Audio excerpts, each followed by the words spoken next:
A reading from the first book of Samuel. All the elders of Israel gathered together and came to Samuel at Ramah. "Look," they said to him, "you are old, and your sons do not follow your ways. So give us a king to rule over us, like the other nations." It displeased Samuel that they should say, "Let us have a king to rule us." So he prayed to the Lord. But the Lord said to Samuel, "Obey the voice of the people in all that they say to you, for it is not you they have rejected me from ruling over them."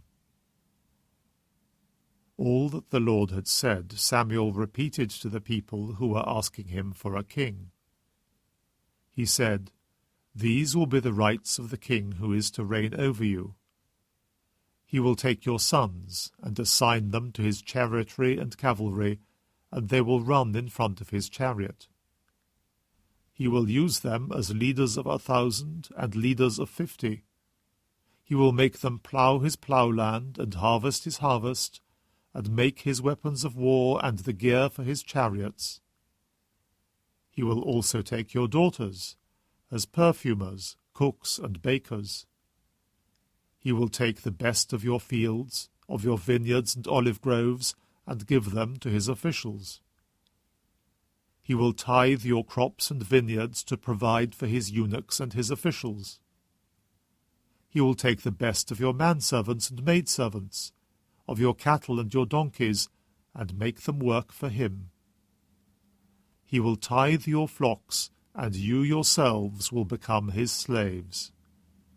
When that day comes, you will cry out on account of the king you have chosen for yourselves, but on that day God will not answer you."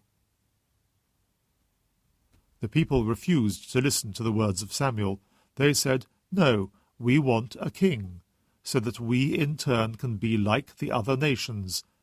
Our king shall rule us and be our leader and fight our battles." Samuel listened to all that the people had to say, and repeated it in the ears of the Lord. The Lord then said to Samuel, "Obey their voice, and give them a king." The word of the Lord.